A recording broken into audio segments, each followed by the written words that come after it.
We finished restoring your 1970 Nishijin A front overflow Pachinko machine. Now I'm going to walk you through the back of your machine, several things to set it up. You've got a tab right here, and this metal tab needs to be flipped over to the right. That way this part can move up and down freely. As I'm zoomed in already here, there's this little piece of yellow. It's a plastic over a wire. That lifts up and down, and it moves that metal to activate your switch. You just want to make sure that that metal is above this yellow so that it works. Down the machine, here we have this red part here, is what we call the one ball seesaw. Currently it's in the wrong position. In this position your machine will back up with balls, nothing will pay out, and you'll have jams. So you need to reset it, and there's just a couple ways you can do it. You could just take your finger and you could just push down on it, and that'll reset it. So that's the correct position. Coming out of your recycler tray here, there's this metal part here. It has what looks like a little paper clip. If you pull down on that paper clip, you can, it's a two-handed operation. Pull down on the paper clip, and then you can lift up and snap this open, swing that open, to gain access to the front track and the back track, two lanes of balls that roll in to your jackpot seesaw. This white cover here, I can pull down, pull out to release that, open that up so I can see my seesaw right here. And you can kind of see that metal arm here moving. That's all attached. We'll see more of that later. There is a loop right here, and this is your drain. It opens and closes, blocks the flow of balls so they don't roll out your machine. When you empty your machine, you lift it up. You lift it up to lock, down to drain. So right now it's in the drain position. I'm going to lift it up and lock it. I'm going to close this too. I'm just going to push it back, snap it in place. If you ever need to open the doors up front, just up from where we were, there's some latches here and up here, and here is a piece of metal. You just lift up on that and it'll release your playfield door latch. So I'm going to lift up, and you might actually have to pull the door open. Now your machine has two lights. It has a bulb here and a bulb up here, and it's a couple switches, and here's your battery. I'll go ahead and connect the battery, and when I do, this light here comes on because it's attached to this switch, and when that light comes on and stays on, it means that your supply tray is low on balls, and so you need to add balls. Now as you were to pour balls in here, it would move that arm, which would turn off the light.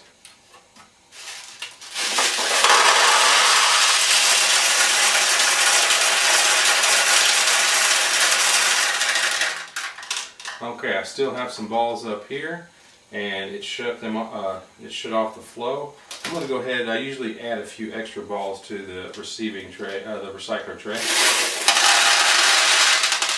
You won't need to do this next step since you have a cabinet, but for those who don't, you need to put a bucket down here to catch balls. There is a chute right here, so whenever you drain the balls out of the machine, by pushing that loop down to drain, the balls will flow out here into your bucket. We'll see that later. But you need the bucket here because as your recycler tray starts to fill up, the balls can back up to the ramp here, and there is an overflow, and if you drop a ball in there, it'll fall down into the bucket. We'll go ahead and see that. Okay, so that's why we need the bucket there. Now we'll go ahead and add some balls to the play tray here. When we do, they'll enter in here, go through the door into the shooter assembly, and you'll actually see one or two balls roll across this ramp here through this window to go into the shooter lane.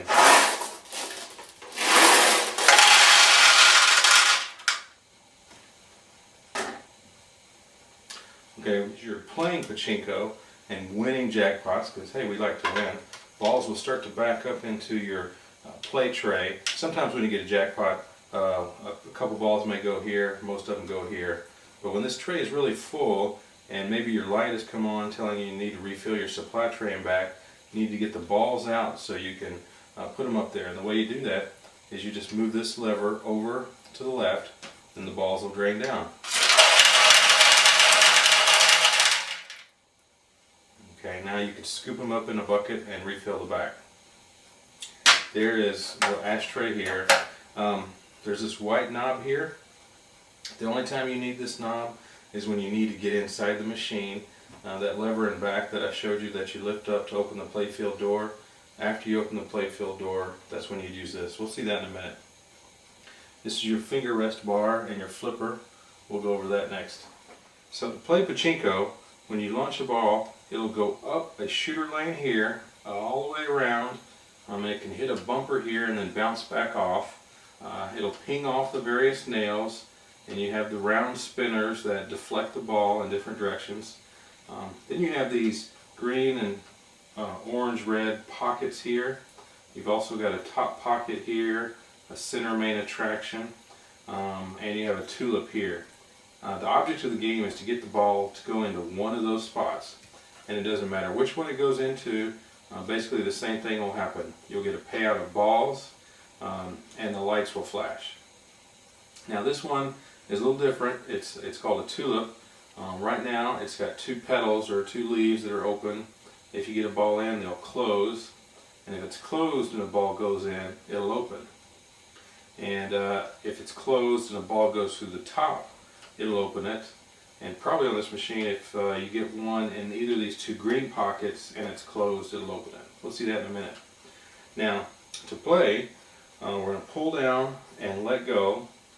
And depending on how far we pull down, that's the power it has to launch the ball. So if I pull down just a little bit, the ball will just go up a little ways, and it might even roll back and come back to our tray if it doesn't have enough power to get out. So we'll go ahead and shoot.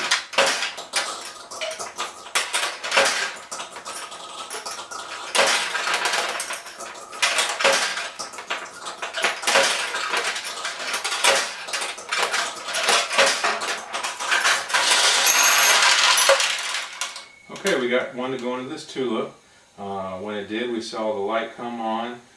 We heard the balls. You might have noticed the seesaw here. It pivoted down, released the balls. They flowed down, they hit a bell, and then they went into this tray. Okay, I've got the playfield door open. This is the latch that goes through the wood. We'll see that in a minute. I'm just going to drop some balls in some pockets so you can see what happens. I'll drop one through the top. It'll hopefully pass through here, pass through this pass-through, and go in the tulip. With the glass open, it may just fall out. We'll see. I'll close the tulip. We'll put one in the green pocket.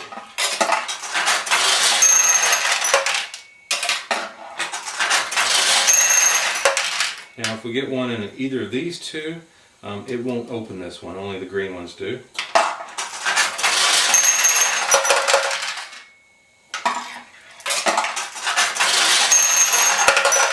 Here's a close-up of that window.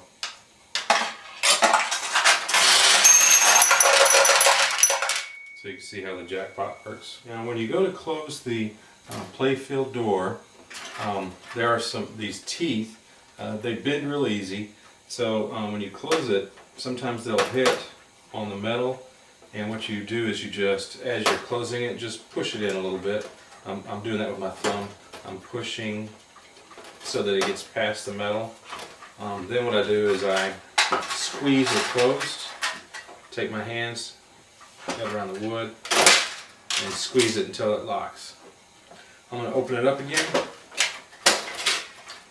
In case you ever need to get inside the play tray door into the shooter assembly, first thing you want to do is empty all the balls out of that tray. I'll take a look at this knob. There is it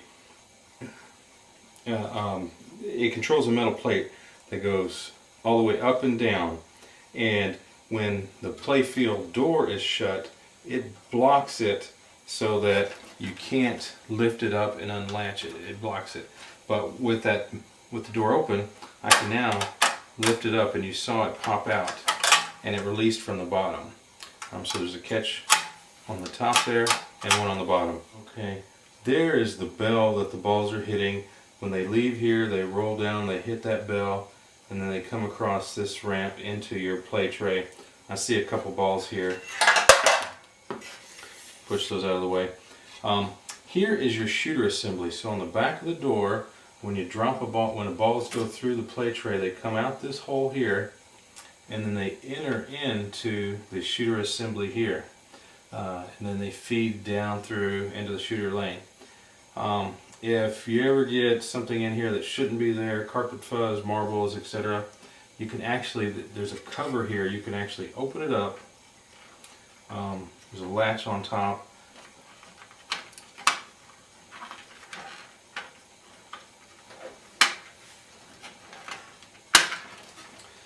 And then you can swing it open so that you can get in there and take out anything that you need to.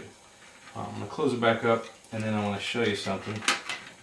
Let me zoom in. Okay, I went ahead and took the rest of the balls out. So when you close it, it is a tight fit. Just want to snap it in place. It pivots on a plastic post here. You want to be careful that you don't break that. Anyway, if you don't have enough balls in the back tray, in addition to the light coming on, you see this pin coming through this metal part here? When there's not enough balls, this will drop down, and that'll block balls from going from your play tray into your shooter assembly here. So once you add balls to the back,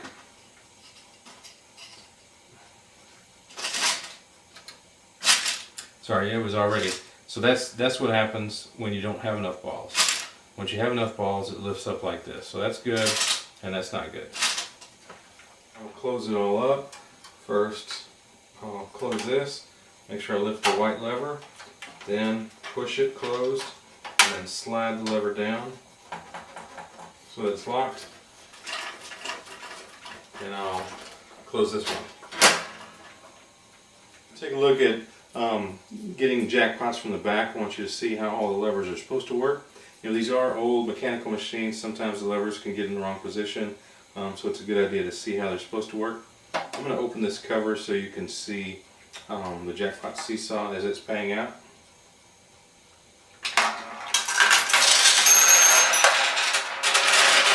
So what you're looking for is a ball enters into the red part. It pivots down, then the ball will drop down here. It'll push a long arm all the way down, and that arm pivots your seesaw, paying out your balls. And when they pay out, this arm here pushes up and resets your seesaw.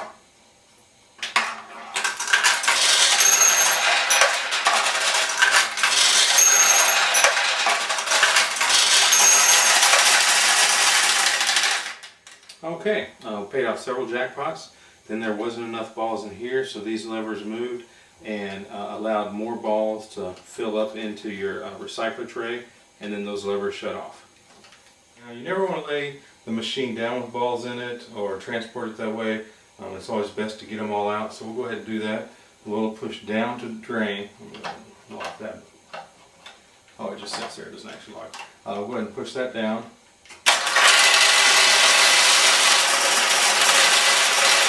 And then you want to just check your top supply tray and that metal track. Check this recycler tray here. Just tap it, make sure all the balls are out. Then you may want to go ahead and lock it again. And now we have all the balls out of the back of the machine. And to get all the balls out of the front, as we saw a while ago, slide this lever off.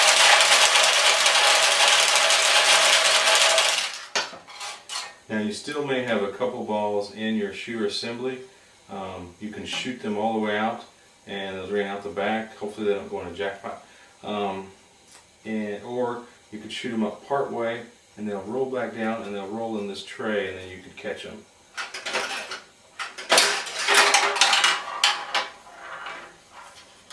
So they rolled there, and I caught them.